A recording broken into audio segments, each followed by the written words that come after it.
Welcome to today's episode of Expert Showcase. Today on the show we have Paul Michaels, and he's going to be talking to you, teaching you, and showing you all about how to fuel your success in life with wellness. Learn how to change how you do things, not what you do.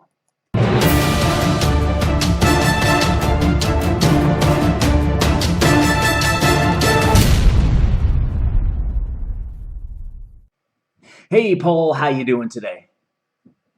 I'm doing great, Chris. How are you?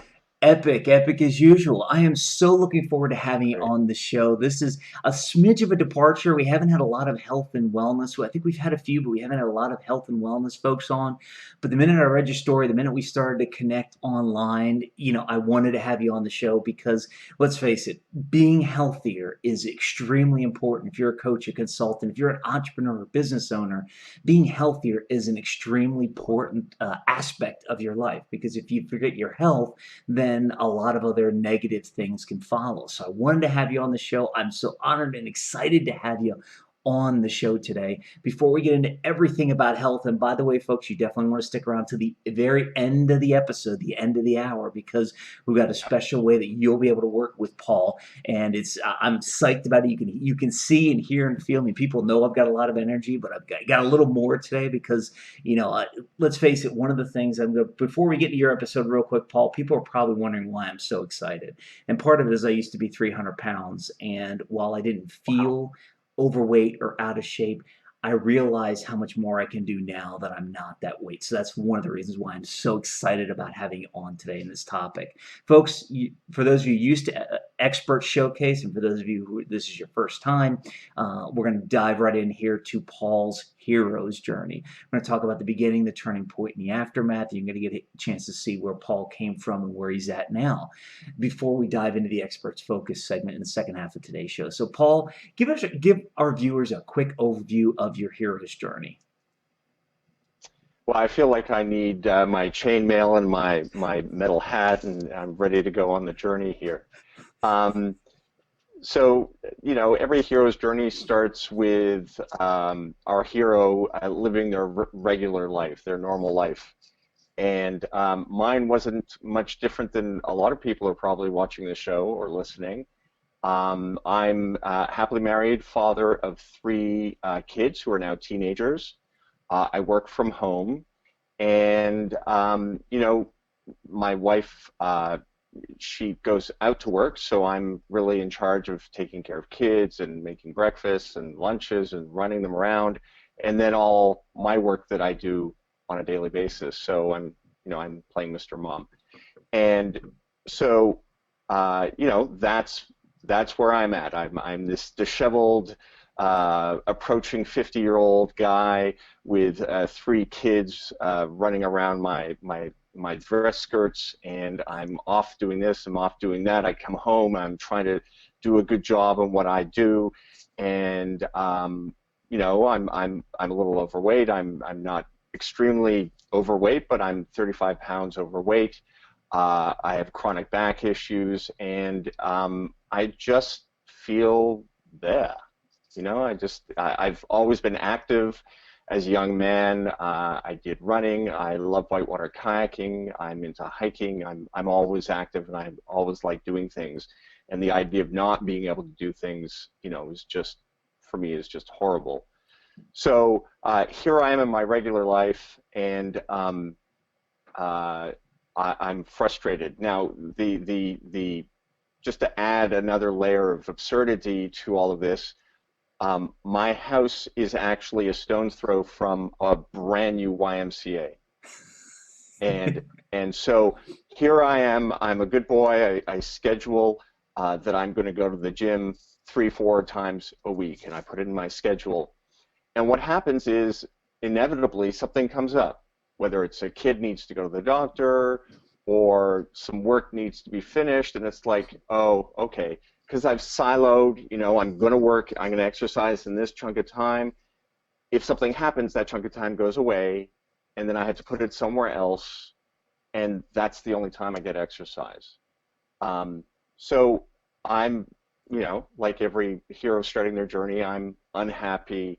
There's something wrong. I don't know what it is. And then this little magical piece of metal falls from the sky.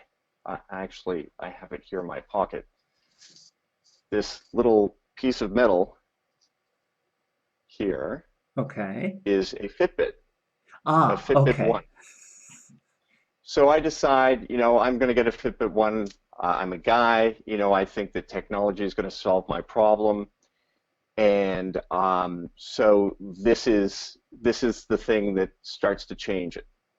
And as we all know in the hero's journey, there's that in the first quarter, there's a switch where something changes, and the hero is challenged to see whether or not they're going to accept the challenge or not. And so I had the Fitbit, and I started to see from a data point of view what my life was and what my life wasn't, right? Hmm. I would go to the gym still or still try, but then we got a dog and I started walking the dog, and it's like, oh, wow, I just walked a mile and a half. That's pretty good. Okay, what if I do that in the afternoon? You know, I'm a very curious person. I've always been a very curious person. As a kid, I used to take all the broken, appliances in the house apart to see how they worked. I never put them back together, but I would take them apart. So I've always been curious, and curiosity has always been a big part of who I am. So I had this Fitbit. I suddenly started seeing in numbers and charts what was going on.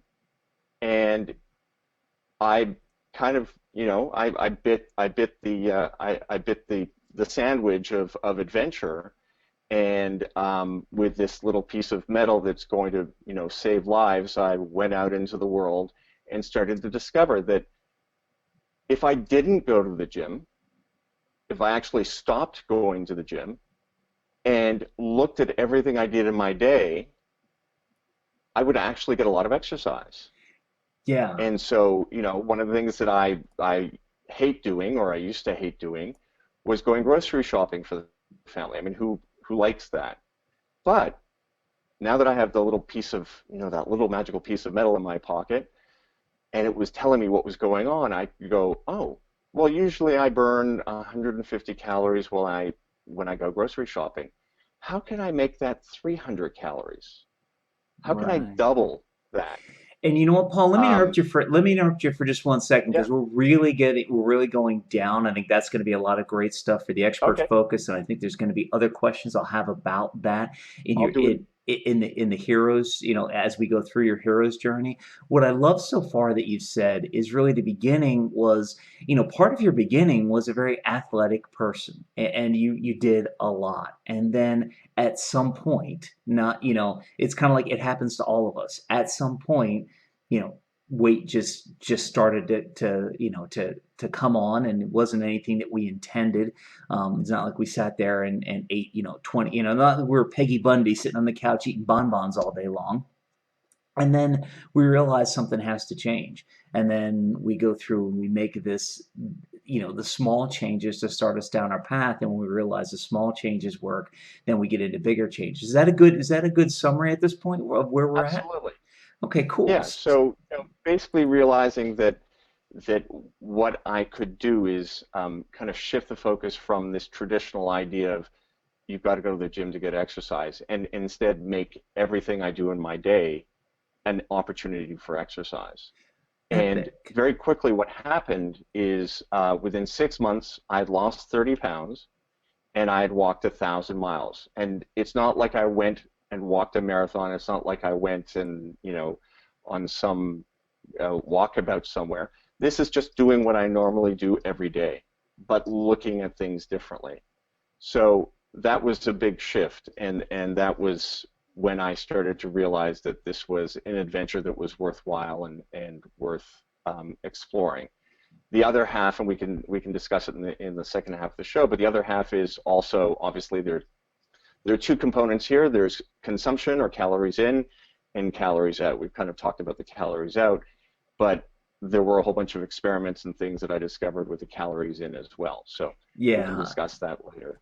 Epic. But yeah, So I want to dig a little bit more into your hero's journey, partly because, a lot of people who are interesting enough, a lot of people who are overweight, and I say this because it's part of the way I felt was, yeah, we even though I played sports, it wasn't that I was out exercising and doing other things, as a younger kid. So when I started to try and lose weight, the whole concept of exercise and a lot of concepts were really foreign.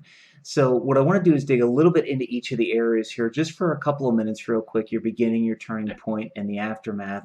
And I want to go back to the beginning, and instead of focusing on the fact that you really were athletic during that beginning, because let's face it, you did a lot of stuff, the kayaking, the hiking, a lot of stuff that people that a lot of people just don't do. It's definitely, and it's definitely not that it's bad. I actually love them both. But what I found by getting involved in hiking and kayaking and a lot of other things is that there's definitely a subset of the population who likes and or does that. Oh, It's not absolutely. like so.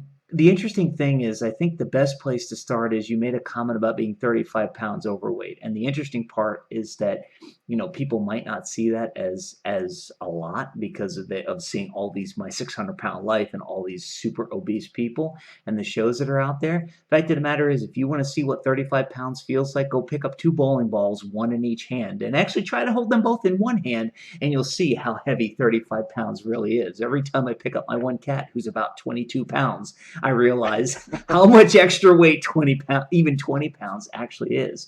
So can you point to anything in your beginning phase that got you to that point where you got to a point where can you point to anything you were doing that you can say, okay, this led me to actually start to pack on the pounds? Because maybe people will identify that in their lives today and be able to say, oh, wow, this one small thing I'm doing might be leading to me being overweight. Um, so in retrospect, I can say, because hindsight is 2020, what I can say is we as North Americans, I haven't lived in Europe for a while, so I don't really know what they do, but we as North Americans just eat whatever we want, whenever we want, because we want to. And, you know, we're not built for that. It's not healthy. And in the end, it doesn't serve any purpose. And so with me, I mean, I love dark chocolate. I drank soda at that point in time. If my kids didn't finish their meal, I'd finish it for them.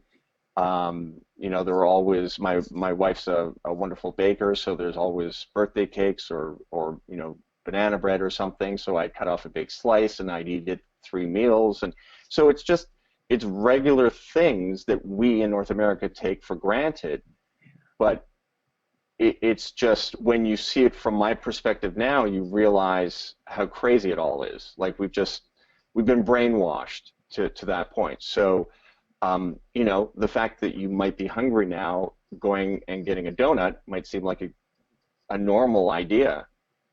Um, the truth of the matter is there are hundreds of choices that are better than that. And then the other thing that I learned very simply is, you know, I'm probably flashing forward a little bit here, but the time it takes for food to go into your stomach and hit the vagus nerve, which tells you I'm full, is 20 minutes. So if you don't understand that, you just keep eating until that alarm bell goes off and says I'm full. Well, that means there are 20 minutes of food that are heading down your esophagus, okay, that are going to be processed that didn't need to be there because you would have been satisfied without it. So just learning these things and learning how to build them into your daily life make all the difference. So I was Yeah. just a regular person eating regular North American things, and it happens. And Well, then, not going to the gym. yeah, and I think part of the So, challenge becomes, especially here. I mean, granted, the Great Depression back in the 20s and 30s hit the entire world. I get that. I think part of our problem here, in America that you've gone through, and that I want people to really understand from the thing I got out of your beginning that I really want our viewers to understand is the fact that you know their grandparents and great grandparents went through the Great Depression. So there was a time when if a child didn't finish their meal, I mean, partly there was a time when children didn't have enough to eat, But if a family member didn't finish their meal, somebody else should be eating it because let's face it, food was very scarce at that point. And then we're also Yeah. bombarded with the fact of the hunger problem in third world countries. And we think in North America, a lot of us think that the way to solve that is just not wasting any food rather than cooking less food. It's amazing because you have two Right. choices: either cook less or just eat what you cooked. And so anyway, without, and believe me, for those of you who are saying, well, you're putting down people who, it's like, no, I used to do the same thing. I mean, when I was, it's if I'd have a girl, it even got so bad that when I had a girlfriend, it was if she didn't, if we cooked something and she didn't finish it, well, hey, do you want this? Sure, I'll finish it. It finally got to the point where I realized I was bigger and my girlfriends were smaller, so I would cook them. We'd end up adjusting the portions. It's like, wow, what a concept. But anyway, enough about all that. So I think that's great. And I think the other thing, it's interesting because what the last part I want to focus on in the beginning is something that you said that gives me the impression you were active, but it sounds like it wasn't enough, which is you had the kids and you were cleaning the house and you were, a stay-at-home dad, you still had your business and everything else. So doing all that and keeping up with the house wasn't enough exercise during the day. Is that what you're saying? Human beings are we're built incredibly efficiently. I mean, if you look at the calorie intake, if you go get a Snickers bar and you look at how many calories is in a Snickers bar, and then you take that number and try and figure out how much you have to move to burn that off, we are incredibly efficient, and it sucks because you just can't eat anything you want. So no, I mean, it's not, and you have to be intentional. It, the amusing thing about this is I would love to tell everybody that I've invented something new and I've discovered something that nobody ever knew before. But the truth of the matter is, 100 years ago, this wasn't a problem, and it wasn't a problem because all the things that I've learned to do are things that people were doing every day 100 years ago.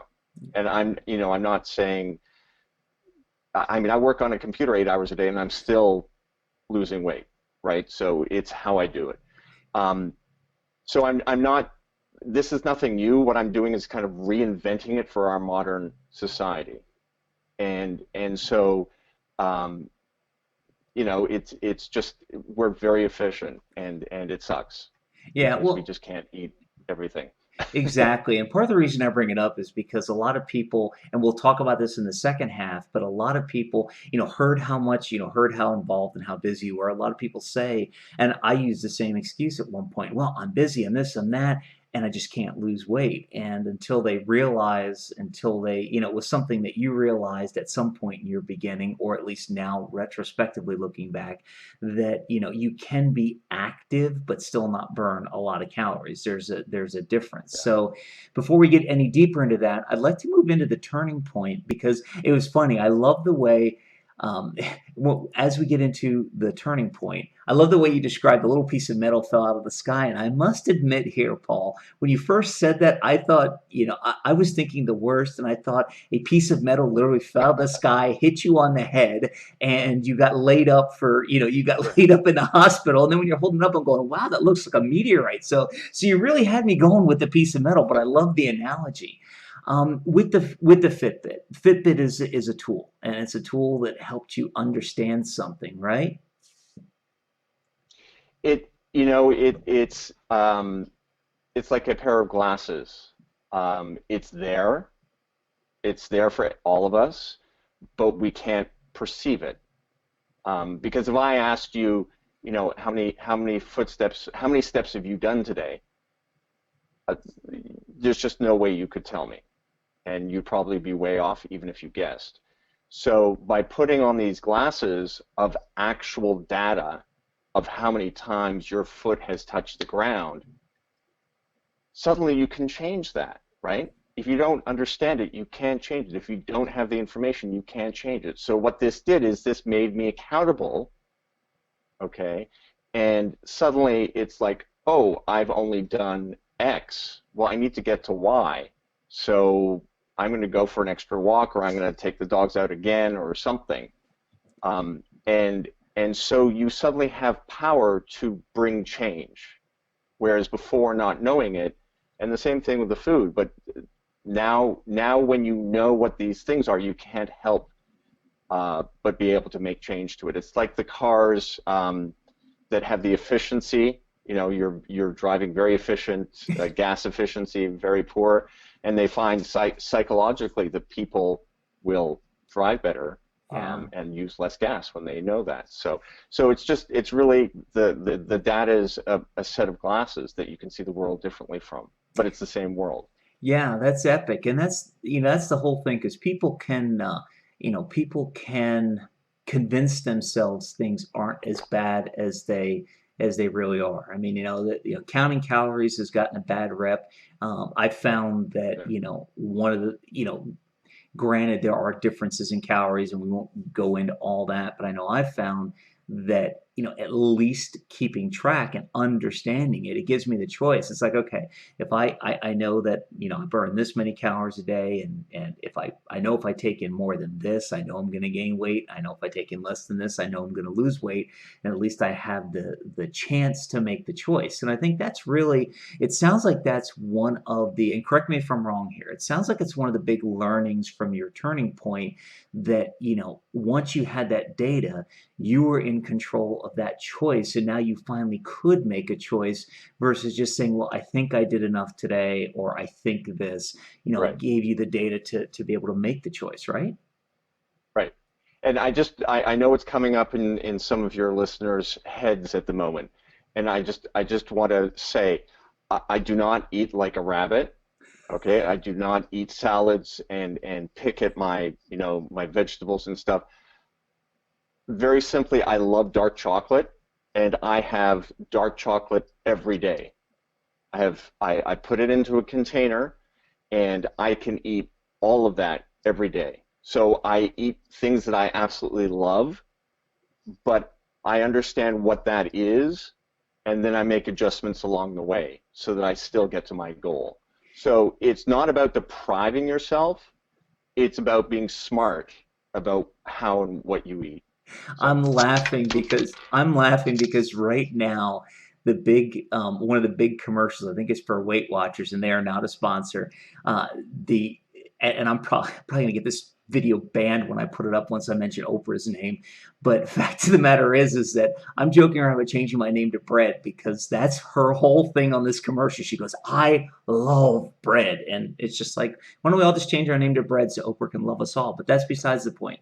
It brings up a great point, though. Don't deprive yourself. Understand that if you do no, things in moderation, you can have what you have want. it all. It's only when it gets to the point of when it falls outside that moderation. Like if your dark chocolate, if it turns from, okay, I put it in this container and only have this much every day, to, well, I'm going to go take tomorrow's container and eat it today. That's when you know that you're starting to get addicted to that food. If you can't, if you say, hey, this is my portion for today, and you don't stick with it, then that's when it could become an issue. But moreover, during your turning point, with the fitness, with the understanding, with the data tracking, is there any other single piece of advice you could give our viewers today that you learned from that turning point phase, from that phase where you were changing everything and starting to progress into your wonderful aftermath? Um, so here's the thing. Going back to the point of just eating for the sake of eating and not really understanding what it means, the sake of sitting down and not doing any exercise for a day. A lot of us don't have a clear direction in life or a clear purpose in life. And what I've found is when you can put something up there, like, up on the board or something up where you can look at it every day and say, that's where I want to go. Okay? So living with purpose. Um, so if you say, okay, I want to lose the 35 pounds, I want to be healthy, I want to look good, and you put that up on the board and that is what you're working towards, suddenly everything that you were doing that was contrary to that becomes something you don't want to do. Yeah. right? Because you want to get to your purpose. So I think one of the things that changed for me is, I have friends that have been on diets and they never worked, and it's like, why am I going to bother going on a diet? Nobody's successful at it, Right. right? And so that was kind of my attitude coming in. And then when I said, okay, I want to be this, let me figure it out for myself, it gave me purpose. And when you live with purpose, it's completely different than living without. Yeah, So, exactly, exactly. And it's interesting you put, I want to look good, I want to lose weight. And I even take it one step further. It's like if that isn't strong enough for you, keep getting down to your core why of why do you want to do that? I know for me, when I finally lost the weight and changed my life, it was because I had a really big why and I did not believe I could achieve that why without losing the weight. So, I think that ends up becoming the critical thing. It's, some people, the why of just, looking good and being healthy is enough, and they change their life and lose the weight. If you're a viewer right now and you're struggling with that and said, "Well, I've had that, up there to look better, and I want to fit in a nice clothes and everything," one thing I can tell you is that your why isn't big enough or isn't ingrained enough in you. So take it the next step, and figure out, okay, looking good and fitting into cool clothes isn't helping me. Where can I go? Where can I go next? And that's where I'd like to kind of lead into the aftermath. So you've come up, you've got the Fitbit, you start to understand the data tracking, you start to understand the things you can do to make changes in your life, and you're kind of getting through that turning point once you started. I mean, you talked about walking, a million mile. I think it was a million miles or a million not quite. steps. A million. Well, so Um, reiterate yeah. that part of the story. So, yeah. So basically, I was just as surprised as anybody when I looked at that 6 months and I saw 1,000 miles. I mean, who would have ever thought that I could walk 1,000 miles just doing what I normally do? It was insane. But that was 6 months in, and it's like, I have another 6 months. I can try for, mm, 1,200 miles for the next 6 months. Um, so really, what it became was, okay, these are baby steps. Where else can I go with this? How else can I do it? And so the first year I walked 2,000 miles. The second year I walked 3,000 miles. And last year, which was my third year, which ended in November, I walked 3,500 miles. Okay. And I'm 52 years old. Okay. I have chronic back issues that, I have back spasms all over the place. The way that I have been able to manage them is the only time I sit down in my day, because I'm standing when I'm working on the computer, I'm standing when I'm walking, all this stuff. The only times I sit down are to eat and go to the bathroom. Those are the only two times that I sit down. And I have no pain, I have no aches, I have nothing. Like my legs, my ankles, my knees, nothing. And maybe that's because I'm only walking 1 to 1.5 miles an hour on my walking desk or whatever, but it doesn't matter. By doing, you're strengthening your body, you're building your resistance, your immune system's healthier. All these things are healthier. Um, so that's kind of where it went, and I'm going to try and go even further than 3,500 miles this next year. So it just, instead of it being, it's amazing, instead of it being action one, action two, action three that I have to do to be able to get to this point, at this point in time, everything I do is completely natural. I don't even think about it, and it's irrelevant. Yes, because it's turned So into a habit. that's where you want to get to. Yeah, it's because Right. it's turned into a habit A for you. lifestyle. It's, yeah, a lifestyle. It's your new normal. I mean, when we always talk about the hero's journey, and a number of guests who've come on who've definitely taken it deeper, like you have. Part of the reason why I've really boiled down a hero's journey to the beginning, the turning point, and the aftermath is because those are like the three big the three big milestones, and the aftermath really becomes, Yeah. your new normal. And that's the reason I was explaining that, is because, as you know, in the hero's journey, eventually you get to the new normal, then you go back and you help other people, which is what you're doing today. Right. But that's really the Right. key for a lot of people, is getting to that new normal, and getting to the point where the new normal feels better than the old normal. So for you, I mean, does your new normal of using a standing desk, of using a walking desk and walking while you're working and doing other things, I mean, does your new normal feel better than your old normal? Oh my God, yes. Of course. I mean, there are a whole bunch of issues. So first of all, I don't have a choice. I mean, if you made me sit at a desk, I would go crazy. I couldn't do it anymore. I have to be moving. So, one of the things that I always had is about 2 or 3 o'clock in the afternoon, I'd basically face plant on my desk out of, exhaustion or boredom or something. First of all, you can't do that on a walking desk because it's a little more dangerous. No, but the Just a truth of the matter is, I smidge. don't need to. I Yeah. don't need to because, my heart is pumping blood throughout my system all the time.